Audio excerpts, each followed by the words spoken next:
Barter system means तो सबको पता चल गया कि क्या होता है, एक वस्तु में दूसरा वस्तु। चलिए मैं याद दिला देती हूँ। जैसे कभी कभी आपके घर के नीचे कोई बर्तन लेके आता है, बोलता है मुझे कपड़ा दे दो, ठीक है, कपड़े के बदले में नए बर्तन देती है वो, और आपसे कपड़े लेके जाती है। याद आया? ये बार्टर सिस्टम का एक एग्जाम्पल है जो कि अभी भी प्रेजेंट में रन कर रहा है। क्लियर है? क्या हुआ, कोई डाउट है? उसको हम बार्टर सिस्टम बोलते हैं, कपड़े के बदले में बर्तन लेना, ठीक है। ये one of the best example है प्रेजेंट टाइम पे, ठीक है। अब हम बात करते हैं कि मनी कैसे आया। मनी तो आ गया बार्टर सिस्टम को दूर करने के लिए, उसकी कमियों को दूर करने के लिए क्या आया? मनी आया। क्यों? बार्टर सिस्टम में जो भी कठिनाइयाँ हो रही थी उनसे निकलने के लिए हमारे पास क्या आया? मनी आया, ठीक है। तो मनी कितने फॉर्म में आया, कैसे कैसे आया, पहले वो जान लेते हैं। सबसे पहले कौन सी मनी थी?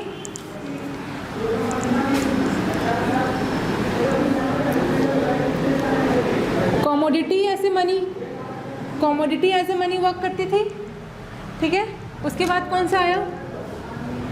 कोई बताएगा? कमोडिटी मनी के बाद कौन सा मनी आया? पूछ सकता है, पूछने को तो कुछ भी पूछ सकता है, आपको बस पता होना चाहिए, इंट्रोडक्शन है ये, ठीक है। इसके बाद कौन सी मनी आई होगी? मेटालिक मनी, जिसको धातु मुद्रा बोलते हैं, ठीक है। मेटालिक मनी के बाद कौन सी मनी आई होगी? नॉन मेटेलिक या पेपर मनी, ठीक है। पेपर मनी जो भी आप बोले गांधी जी, ठीक है, ये वाला, इसमें गांधी जी बने हैं, ठीक है, पेपर मनी। उसके बाद डिजिटल मनी, ठीक है। इसके बाद कौन सी मनी आई? क्रेडिट मनी, ठीक है। क्रेडिट मनी का एग्जांपल कौन देगा? क्वेश्चन बन सकता है एग्जाम में, which one of the example of credit money, इसलिए मैं बता रही हूँ। क्रेडिट मनी का मतलब साख मुद्रा, हाँ वेरी गुड। साख मुद्रा के एग्जांपल बताइए। क्या है? EMI, check, very good. Bank draft, ठीक है। ये सब क्या है? आपका साख मुद्रा है या क्रेडिट मनी है, जिसके ऊपर बिल रिसीवेबल भी इसमें आ सकता है, ठीक है। बिल्स रिसीवेबल भी आपका इसमें आ जाता है। बिल्स, डिमांड ड्राफ्ट भी आ जाएगा, DD भी आ जाएगा, ठीक है। तो ये सब आपका क्या है? पेपर मनी के बाद कौन सा मनी आया? क्रेडिट मनी, जिसके बदले में आप लोन ले सकते हैं, या मनी की ज़रूरत नहीं है, आप एक क्रेडिट लेने का एक बेस है, ये उधार लेन देन करने का एक क्या है? बेस है, ठीक है। इसके बाद कौन सा मनी आया होगा? क्रेडिट मनी भी हो गया। उसके बाद कौन सा मनी आया? सबके पास है वो मनी, प्लास्टिक मनी, ठीक है, जिसको हम बोलते हैं ATM। और गवर्नमेंट चाहे तो प्लास्टिक में भी पेपर मनी इशू कर सकती है, तो उसको भी हम प्लास्टिक मनी बोल सकते हैं, ठीक है। तो आप ATM वगैरह या क्या कहते हैं, क्रेडिट कार्ड वगैरह, डेबिट कार्ड वगैरह। ATM तो आपका एक मशीन है, आप लोग गलत बोलते हैं, बोलना तो चाहिए डेबिट कार्ड, ठीक है। हाँ ATM कार्ड बोलिए, ठीक है, ATM मत बोलिए, ATM कार्ड, ठीक है। Debit card, credit card. तो ये आपका कौन कौन सा मनी आया? Commodity money, metallic money, paper money, credit money and plastic money. Clear है सबको? इस सब मनी वर्ड से आप लोग अवेयर हो गए, रिवाइज हो गया। चलिए अब हम बात करते हैं फंक्शंस ऑफ मनी की, ठीक है। बेसिकली फंक्शंस बताइए क्या होता है? मुद्रा के कार्य, राइट। प्राइमरी, सेकेंडरी, प्राथमिक, और कौन से कार्य हैं? प्राथमिक, आकस्मिक, और पढ़ा है ना? कौन बताएगा function of money? As a introduction एक चैप्टर था ना, money and banking. Medium of exchange, primary function है ये हमारे मनी का। चलिए किसी को कोई याद नहीं है, मैं याद दिला देती हूँ क्या है फंक्शन ऑफ मनी। हमारे दो प्राइमरी फंक्शंस हैं, या प्राथमिक कार्य मुद्रा के दो हैं, ठीक है। मीडियम ऑफ एक्सचेंज और क्या है? कौन बताएगा? मीडियम ऑफ एक्सचेंज एंड कोई और बताएगा? हमें बता दे। अगर ये 2 पॉइंट आपको याद नहीं रहा कल तो अच्छे से तोड़ेंगे। मेजरमेंट ऑफ वैल्यू, ठीक है। पहला क्या है, मीडियम ऑफ एक्सचेंज, यानी कि आपका विनिमय का क्या कहते हैं, माध्यम है। पहला विनिमय का माध्यम है। और मेजरमेंट ऑफ वैल्यू मतलब कि उसकी वैल्यू को मेज़र करता है, मापने का काम करता है, ठीक है। मुद्रा की वैल्यू को मापने का काम कौन करता है, मुद्रा के कार्य जो दोनों हैं, ठीक है। तो ये मुद्रा का कार्य है, ठीक है। पहला कौन सा है, medium of exchange and measurement of value. चलिए अब आप लोग इसके बारे में बताएंगे। हेडिंग डालिएगा function of management, money, sorry management पढ़ाते पढ़ाते मैनेजमेंट रट गया है, ठीक है। फंक्शन ऑफ मनी, टाइम लगेगा मुझे। फंक्शन ऑफ मनी में आपको कौन सा पहला आएगा, primary function.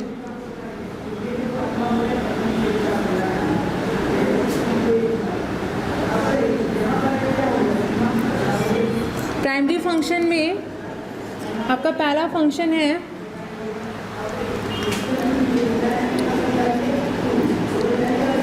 Medium of exchange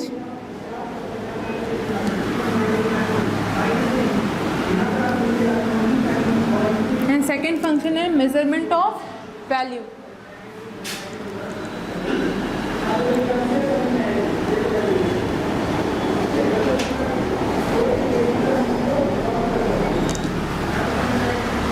ठीक है, इसमें से एमसीक्यू आ सकता है, ठीक है। तो ऊपर लिख लीजिएगा एमसीक्यू, हैशटैग एमसीक्यू।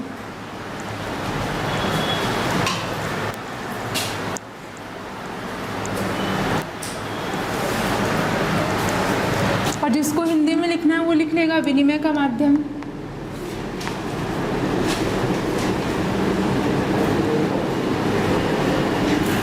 और मेजरमेंट ऑफ वैल्यू यानी कि वैल्यू को मापना। वैल्यू मीन्स क्या हो जाएगा आपका, चलिए मैं कल बता दूंगी, ठीक है। हाँ, मूल्य को मापना, मूल्य को मापना, ठीक है। Measurement of value and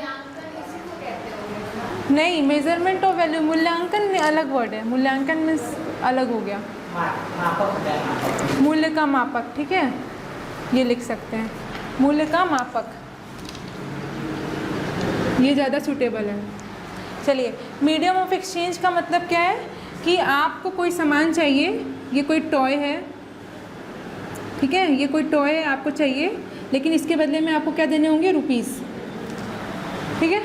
it means कि आपको या मोबाइल फ़ोन चाहिए तो आप कैसे लेंगे, पैसे देंगे और मोबाइल फ़ोन लेंगे। It means medium of exchange, विनिमय का माध्यम, एक्सचेंज का माध्यम। बीच में कौन आ जाता है, जब भी आप एक्सचेंज करने जाते हैं तो कौन आ जाता है, मनी। मनी के थ्रू आप क्या कर सकते हैं, एक्सचेंज कर सकते हैं। क्लियर है, मनी देंगे और सामान लेंगे, सामान देंगे और मनी लेंगे, दोनों हो सकता है, ठीक है। तो ये क्या हो जाएगा आपका मीडियम ऑफ एक्सचेंज। ये प्राइमरी फंक्शन है। सबसे मतलब कि मुद्रा का या मनी का पहला फंक्शन कौन सा है जो वो सबसे पहले परफॉर्म करता है, क्वेश्चन ये है। प्राइमरी में ये दोनों चीज़ों को आने का क्या मतलब है कि बहुत ज़्यादा वेटेज है ये 2 पॉइंट में। मनी का सबसे पहले आप एक्सचेंज कर सकते हो और दूसरा मेजरमेंट ऑफ वैल्यू। मैं जो बोल रही थी कि मैं अपने एक हॉर्स के बदले में या एक घोड़े के बदले में क्या दूँ, एक घोड़े के बदले में मुझे 10 किलो चावल, क्या सही रहेगा? ये बात का डिटर्मिनेशन कौन करेगा कि एक हॉर्स के बदले में मुझे 10 किलो राइस चाहिए। तो अब ऐसा क्या है, एक हॉर्स की भी कीमत पता है 70,000 है और 10 किलो राइस की कीमत क्या है, कुछ नहीं तो क्या कहते हैं आपका कुछ 1000 रुपीज़ होगी। तो आप मेज़र कर लिए, इसका मतलब आप इनसे ट्रांजैक्शन नहीं कर सकते।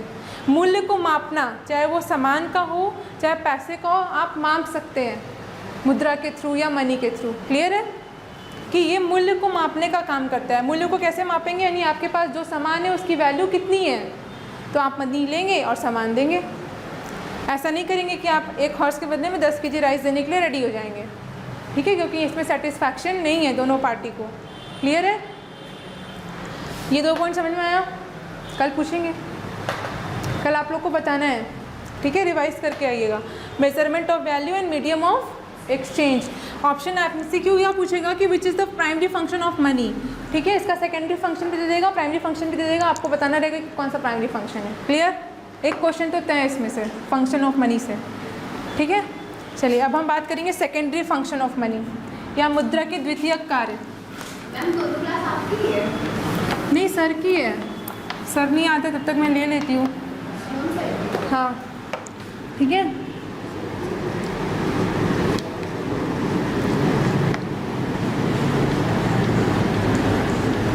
सेकेंडरी फंक्शन ऑफ मनी क्या है?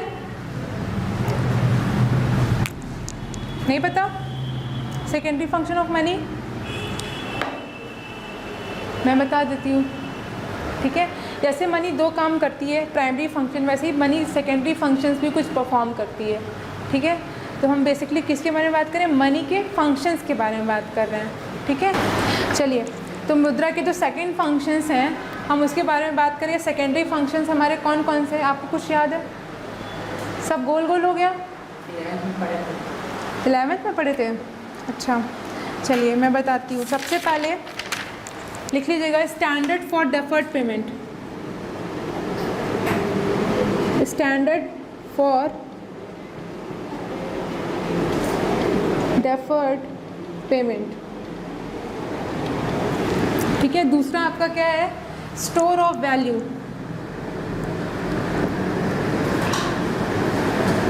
Store of value. तीसरा है ट्रांसफर ऑफ वैल्यू।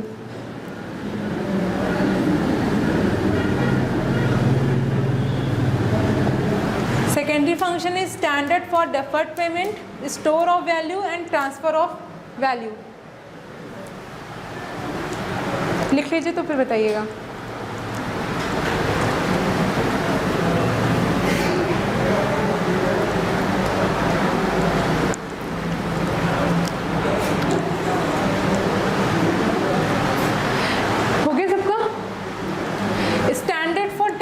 पेमेंट का क्या मतलब है? ये डेफर्ड पेमेंट मैम आप क्या लिखी है, नहीं समझ में आ रहा है।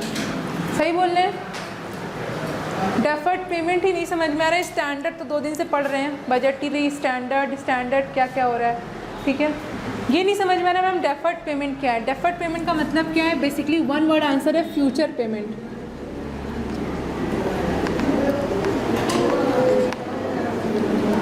ठीक है। डेफर्ड पेमेंट का मतलब क्या है? Future payment. नोट डाउन कर लीजिएगा। डेफर्ड पेमेंट मीन्स कि कोई भी आपको अगर फ्यूचर में पेमेंट करना है, फ्यूचर की कोई लायबिलिटी है, तो ये उसके लिए भी स्टैंडर्ड सेट करता है। क्या आप अपनी कमोडिटी मनी के थ्रू फ्यूचर में पेमेंट कर सकते हैं? अगर वो पेरिशेबल नेचर की हुई तो ख़राब हो जाएगी, ठीक है। उसको लेके आना जाना इतने दिन तक रखना पॉसिबल नहीं है। जैसे मान लीजिए कि आपको फ्यूचर में पेमेंट करना है, आप एक फ्रिज रखना चाहते हैं, वो 10 साल बाद पेमेंट करना है, ठीक है। आप उस फ्रिज से 10 साल बाद पेमेंट करना चाहते हैं, तो क्या आप फ्रिज 10 साल तक रख सकते हैं? क्या वो उसी कंडीशन में रहेगी 10 साल तक? नहीं रहेगी, उसकी कंडीशन ख़राब हो जाएगी या तो आउटडेटेड हो जाएगी, ठीक है। तो अगर आपको 10 साल बाद कोई पेमेंट करना है, फ्यूचर पेमेंट करना है, तो मनी उसके लिए भी वर्क करती है। भविष्य में जो भी आपको पेमेंट करना है उसका काम क्या करती है? मनी करती है। यानी किसी से आपने लोन ले रखा है, उस लोन को 10 साल बाद पे करना है, तो आप मनी से इजीली पे कर सकते हैं विथ इंटरेस्ट। लेकिन आप किसी कमोडिटी से पे कर सकते हैं? नहीं कर सकते। कमोडिटी मनी थी तो इस तरीके का काम नहीं हो पाता था, ठीक है। तो कौन सा सेकेंडरी फंक्शन में पहले हमारा? Standard for deferred payment. वो आज ही स्टैंडर्ड सेट कर देता है। आप लोन लेने जाएंगे तो बोल देगा मैम आपको 10 साल बाद 10 लाख रुपया पे करना है, 2 लाख रुपए आपका इंटरेस्ट बनता है, ठीक है। आज ही स्टैंडर्ड बता देगा कि it's standard for deferred payment. Future में पेमेंट जो भी मिलने वाला है या आपको देना है, LIC से आपको जो कुछ भी फ्यूचर में मिलने वाला है वो आपको आज ही पता चल जाता है कि आप कितना प्रीमियम दोगे। तो आपको कम से कम, मतलब एग्जैक्ट तो नहीं, लेकिन वो बता देते कि हाँ एग्जैक्ट इतने के रेंज में पैसा मिल जाएगा आपको, ठीक है। 10 साल बाद, 18 साल बाद, 20 साल बाद, जैसा आपका टर्म्स ऑफ पॉलिसी रहती है। तो ये कैसे पॉसिबल है? मनी के थ्रू। मनी रहता तो ऐसा हो पाता? नहीं रहता तो नहीं होता ना। क्लियर है? तो ये आपका क्या स्टैंडर्ड सेट करता है फ्यूचर पेमेंट के लिए। क्लियर? मैम बहुत बोरिंग क्लास है। स्टोर ऑफ वैल्यू, ये कौन बताएगा? स्टोर ऑफ वैल्यू ये है एक बॉक्स, कुछ इस तरीके का दिखता है और इसमें है 500 के कम से कम 500 नोट। इसको देख के क्या समझ में आ रहा है? Store of value. हम स्टोर करके रख सकते हैं, संचय करके भविष्य में। मैम आप इसको डिब्बे में करके रख सकती हैं, सेविंग होता है। यही ना मतलब वो स्टोर ऑफ वैल्यू का। कहीं भी स्टोर कर सकते हैं, घर पे भी स्टोर कर सकते हैं। जो लोग स्टोर किए थे डिमोनेटाइजेशन के बाद, पता चला था ना स्टोर किए थे, सबको पता चला था ना। 8 तारीख को, 8 को रात को 8 बजे, 8 नवंबर कुछ ऐसा ही था ना। कौन से ईयर में हुआ था सारा? दोनों लीगल टेंडर नहीं था, 1000 और 500 का नोट। 16 में ना, 14 में नहीं 16 में, ठीक है। 8 बजे कुछ डिक्लेरेशन हुआ था, बहुत भयानक डिक्लेरेशन, ठीक है। तो याद है ना? तो स्टोर ऑफ वैल्यू, आप इसके वैल्यू को स्टोर करके इस डिब्बे में रख सकते हो, आपको ज़रूरत है। लेकिन अगर कोई कमोडिटी है, क्या आप उसको स्टोर करके रख सकते हैं बहुत दिनों तक? नहीं रख सकते, वो पैरिशेबल होगी तो ख़राब हो जाएगी, ठीक है। तो यहाँ पे हम गोल्ड की बात नहीं कर रहे हैं, गोल्ड तो मेटेलिक मनी में आ जाएगा, ठीक है। तो ये क्या हो गया आपका कि आपका स्टोर ऑफ वैल्यू, आप उसकी वैल्यू को स्टोर कर सकते हैं और इस पर बहुत अच्छा अर्निंग भी कर सकते हैं, ठीक है। वो प्रोडक्टिविटी ऑफ मनी होगा। लेकिन जो सेकेंडरी फंक्शन बता रहा है वो क्यों सेकेंडरी है, ये प्राइमरी क्यों नहीं है? क्वेश्चन तो ये बन सकता है ना। लेकिन कुछ गिने चुने फंक्शन को सेकेंडरी में रखा गया और वो हमेशा सेकेंडरी में ही रहते हैं। एमसीक्यू बन सकता है इससे, ठीक है। तो ये आपका standard for deferred payment, store of value, ठीक है। अब आप बताएंगे ट्रांसफ़र ऑफ वैल्यू, ये तो बहुत ईजी है। ट्रांसफ़र ऑफ वैल्यू बताइए कैसे ट्रांसफ़र करते हैं। ये एक मशीन है जो कुछ इस तरीके से दिखाई देती है। यहाँ पे कुछ आप क्रेडिट कार्ड इंसर्ट, अपना डेबिट कार्ड इंसर्ट करते हैं और यहाँ से एक बिल निकलता है, सबको याद है। यहाँ कुछ बटन्स होते हैं, यानी कि यहाँ आपने अपना डेबिट कार्ड इंसर्ट किया और ये मनी आपकी ट्रांसफ़र होगी किसके अकाउंट में? जिसके, जहाँ से आपने ट्रांजैक्शन किया है, या आपने जिस पेट्रोल पंप से पेट्रोल भराया, आपने वहाँ पे अपना डेबिट कार्ड दिया और वो पेट्रोल पंप वाले के खाते में पैसा चला गया। ट्रांसफ़र ऑफ वैल्यू, आप चाहे तो वैल्यू को ट्रांसफ़र कर सकते, ईजिली ट्रांसफरेबल, ठीक है। ईजिली ट्रांसफरेबल होता है, क्लियर? हाँ हाँ मैम हो गया, देख लो। ये क्या होता है आपका? ईजिली ट्रांसफरेबल होता है, क्लियर। चलिए, ये आपका 3 सेकेंडरी फंक्शंस मैंने आज फिनिश कर दिया और प्राइमरी फंक्शंस ख़त्म कर दिया, ठीक है। क्लास रिव्यू कर लेते हैं। उधर का 3 टॉपिक मैंने कंप्लीट किया, ठीक है। कल पूछेंगे सब कुछ। और आपका ये 3 point secondary function, primary functions के 2 पॉइंट, टोटल 5 फंक्शंस हम लोगों ने कर लिए, ठीक है। अब कुछ 3-4 फंक्शंस अब आपके कंटिजेंट फंक्शन है, ठीक है, उसको करेंगे कल। चलिए, जब तक के लिए बाय बाय।